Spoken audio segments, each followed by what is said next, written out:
Hello friends, இன்றைக்கி PRAN தொக்கு பண்ணுறதுக்கு நான் பெரிய சைஸ் ப்ரான்ஸ் எடுத்து நல்லா க்ளீன் பண்ணி வச்சுருக்கேன்.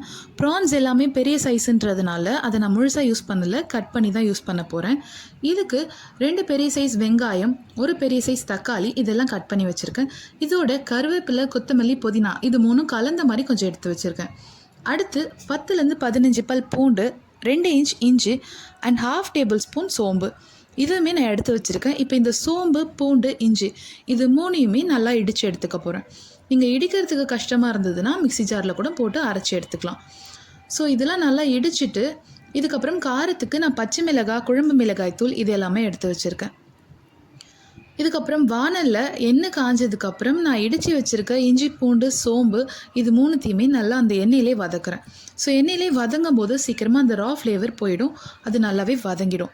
இதோட கருவேப்பிலை, கொத்தமல்லி, புதினா இதையுமே போட்டு நான் நல்லா மிக்ஸ் பண்ண போகிறேன்.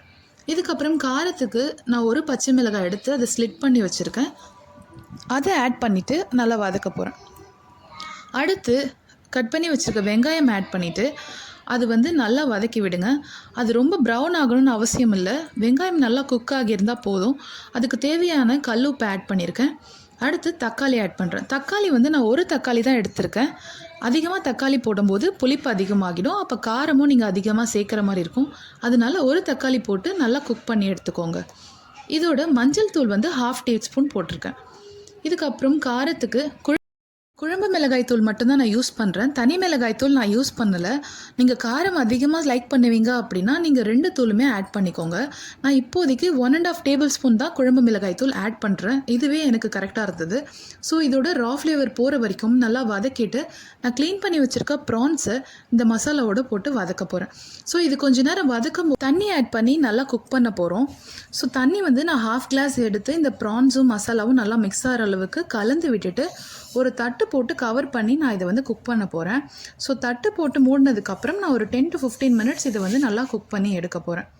ஸோ இப்போ இது பார்த்திங்கனாலே தெரியும் நல்லா குக் ஆன மாதிரி இருக்குது. இதுக்கப்புறம் இதில் கரம் மசாலா ஆட் பண்ணுறேன். ஸோ இது ஆப்ஷனல் தான், நான் 1/2 டீஸ்பூன் ஆட் பண்ணுறேன். கரம் மசாலா இல்லாமலே அந்த ப்ரானோட ஃப்ளேவர் நல்லாவே எடுத்து கொடுக்கும். ஸோ உங்களுக்கு பிடிச்சிருந்தா மட்டும் ஆட் பண்ணுங்கள், இல்லைனா அது ஆப்ஷனல் தான். அடுத்தது இது ஃபைனலாக இறக்கும் போது நான் மிளகு, சீரகம் 2மே சேர்த்த மாதிரி அரைச்சி வச்சுருக்கேன். அது ஒரு 1/2 டீஸ்பூன் போட்டு நல்லா கலந்து விட்டு இறக்க போகிறேன். நீங்கள் இன்னுமே திக்காக வேணும்னா இது இன்னும் கொஞ்சம் நேரம் நீங்கள் குக் பண்ணிவிட்டு இறக்குனிங்கன்னா இது நல்லா திக்காகிடும். ஸோ இது ட்ரை பண்ணி பாருங்கள், சாப்பிட்றதுக்கு நல்லா டேஸ்ட்டாகவே இருக்கும். ரைஸ், ரசம் ரைஸ் அந்த மாதிரி இதோடலாம் இது சைட் டிஷ் மாதிரி வச்சு சாப்பிட சூப்பராக இருக்கும். அண்ட் தோசை, இட்லி இதுக்குமே இந்த தொக்கு வச்சு சாப்பிடும்போது நல்லாவே இருக்கும். ட்ரை பண்ணி பாருங்கள். தேங்க்யூ ஃபார் வாட்சிங்.